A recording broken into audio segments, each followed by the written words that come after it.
دوستو کیا آپ جانتے ہیں کہ کیسے ایک غریب گھرانے والے لڑکے نے دنیا کی سب سے بڑی کمپنی بنائی؟ دوستو زندگی میں کچھ اکالنے کے لیے نہ زیادہ پیسوں کی ضرورت ہے اور نہ ہی زیادہ شہرت کی. اگر ضرورت ہے تو صرف ہارڈ ورک کی، کنسسٹنسی اور کریج کی ضرورت ہے.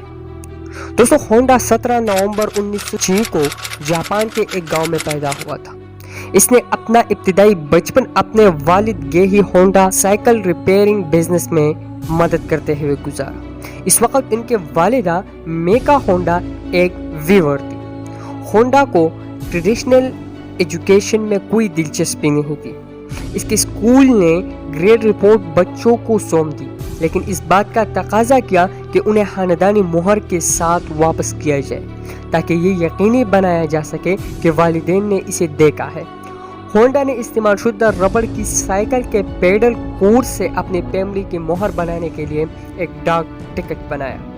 اس فراڈ کا جلد ہی پتہ چلا جب اس نے دوسرے بچوں کے لیے جعلی ڈاک ٹکٹ بنانا شروع کیا. ہونڈا کو اس بات کا علم نہیں تھا کہ ڈاک ٹکٹ کو آئینہ دار ہونا چاہیے تھا. اس کا خاندانی نام ہونڈا ہے، اس لیے اسے کوئی مسئلہ نہیں ہوا، لیکن کچھ دوسروں بچوں کے خاندانی نام نہیں تھے. چھوٹے بچے کے طور پر ہونڈا اپنے گاؤں میں پہلی کار دیکھ کر بہت خوش ہوا تھا. بعد کی زندگی میں وہ اکثر یہ کہتے کہ وہ تیل کی خوشبو کو کبھی نہیں بھول سکتے. یہ کہتے ہوئے اس سے خوشبو عطر کی طرح آتی ہے. سوچیرو نے ایک بار پائلٹ آرٹ اسمتھ کی طرف سے بنائی گئی ہوائی جہاز کا ڈیمونسٹریشن دیکھنے کے لیے اپنے والد کی سائیکلوں میں سے ایک ادھار لی، جس نے مشینری اور ایجاد سے اس کی محبت کو مزید مستحکم کی. 15 سال کی عمر میں بغیر کسی فارمل ایجوکیشن کے ہونڈا گھر چھوڑ کر کام کی تلاش کے لیے ٹوکیو چلا گیا. اس نے 1922 میں ایک گیراج میں اپرینٹس شپ حاصل کی. اپنے ملازمت پر کچھ ہیزیٹیشن کے بعد وہ 22 سال کی عمر میں 1928 میں اپنا آٹو مرمت کا کاروبار شروع کرنے کے لیے گھر واپس آنے سے پہلے ایک کار میکینک کے طور پر کام کرتے ہوئے 6 سال تک رہا. ہونڈا نے 1936 میں تاماگاؤ سپیڈ وے پر پہلی جاپانی آٹوموبائل ریس میں ٹربو چارج بوٹ کی دوڑ لگائی. وہ گر کر تباہ ہو گیا اور اس کے بائیں آنکھ شدید زخمی ہو گئی. اس کا بھائی بھی زخمی ہوا. اس کے بعد اس نے ریسنگ کو بھی چھوڑ دی. 1937 میں ہونڈا نے ٹویوٹا کے لیے پیسٹنگ رنگ تیار کرنے کے لیے ٹوکائی سیکی کی بنیاد رکھی. دوسری جنگ عظیم کے دوران امریکی B-29 بمبار کے حملے 1944 میں توکائی سیکی کو ماشیتا پلانٹ کو تباہ کر دیا تھا اور 1945 کے میکاوا زلزلے میں آیوٹا پلانٹ منہدم ہو گیا تھا. جنگ کے بعد ہونڈا نے کمپنی کی بچائی جانے والی باقیات ٹویوٹا کو 40 لاکھ میں فروخت کی اور اسے حاصل ہونے والی رقم کو اکتوبر 1946 میں ہونڈا ٹیکنیکل ریسرچ انسٹیٹیوٹ کو کے قیام کے لیے استعمال کیا گیا. 1948 میں اس نے ایک مکمل موٹر سائیکل ٹائپ اے تیار کرنا شروع کی، جسے ہونڈا کی ڈیزائن کردہ پہلے بڑے پیمانے پر تیار کردہ انجن سے چلایا گیا اور 1951 تک فروخت کیا گیا. جاپان کی society of automotive engineers نے ٹائپ اے اور ٹائپ ڈی دونوں ماڈلز کو جاپانی آٹو موٹیو ٹیکنالوجی کے 240 لینڈ مارک میں سے 2 کے طور پر درج کیا.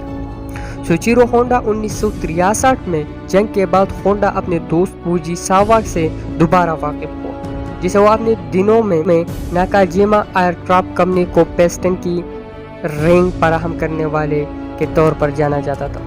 1949 میں ہونڈا نے فوجی ساوا کی خدمات حاصل کی، جو کمپنی کے مالیات پہلوں کی نگرانی کرتا تھا اور فارم کو وسعت دینے میں مدد کرتا تھا. 1959 میں ہونڈا موٹر سائیکل نے USA میں اپنی پہلی ڈیلرشپ کھولی. ہونڈا موٹرز کمپنی کے صدر کے طور پر سوچیرو ہونڈا نے اپنی کمپنی کو $1 ارب کی ملٹی نیشنل کمپنی میں تبدیل کر دیا گیا، جس نے دنیا میں سب سے زیادہ فروخت ہونے والی موٹر سائیکل تیار کی. ہونڈا 1973 میں اپنے ریٹائرمنٹ تک صدر رہے، جہاں وہ بطور ڈائریکٹر رہے اور 1983 میں سپریم ایوارڈز مقرر ہوئے. ان کی حیثیت ایسی تھی کہ پیپال میگزین نے انہیں 1980 کے لیے اپنے 25 سب سے زیادہ دلچسپ افراد کی فہرست میں شامل کیا. اپنے یادداشتوں میں سوچیرا ہونڈا نے بعض اوقات اپنے ملازمین کے ساتھ بدتمیزی کرنے، تذلیل کرنے اور کبھی کبھار ان کے منہ پر تھپڑ مارنے کے پر اپنے دکھ کا اظہار کیا۔ اپنی بڑی عمر میں بھی سوچیرا اور اس کی بیوی ساچی دونوں کے پاس پرائیویٹ فلائٹ کی لائسنس تھی۔ اس نے 77 سال کی عمر میں گولف ریسنگ کاروں کا بھی لطف اٹھایا اور ایک انتہائی ماہر پرکار تھے۔ اس نے اور تاکیو فوجیساوا نے ایک معاہدہ کیا کہ وہ کبھی بھی اپنے بیٹوں کو کمپنی میں شامل ہونے پر مجبور نہیں کریں گے۔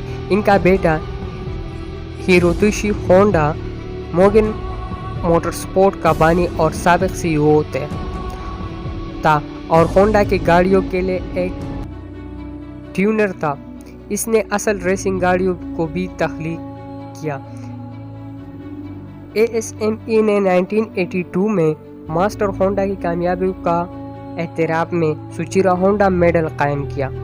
یہ تمغہ ذاتی نقل و حمل کے میدان میں شاندار کامیابی یا اہم انجینئرنگ شراکت کو 1989 میں انہیں ڈائریٹ کے قریب آٹوموٹیو تسلیم کری آپ میں بھی شامل کیا گیا اور سوچیرا ہونڈا کا انتقال 5 اگست 1991 کو ہو گیا۔ دوستو یہ کہانی تھی سوچیرا ہونڈا کی، جس نے دنیا کی سب سے بڑی کمپنی بنائی، جو غریبی سے اٹھ کر امیر بن گیا اور دنیا کی نظر میں ایک CEO اور فاؤنڈر بھی بن گیا۔ دوستو اسی طرح اچھی کہانی کے لیے ہمارے چینل کو سبسکرائب کیجیے، ویڈیو کو بھی لائک کیجیے۔ نیکسٹ ویڈیو کس پر جاننا چاہتے ہو پلیز کمنٹ بھی کیجیے۔ ملیں گے نیکسٹ ویڈیو میں، تب تک اجازت دیجیے، خدا حافظ۔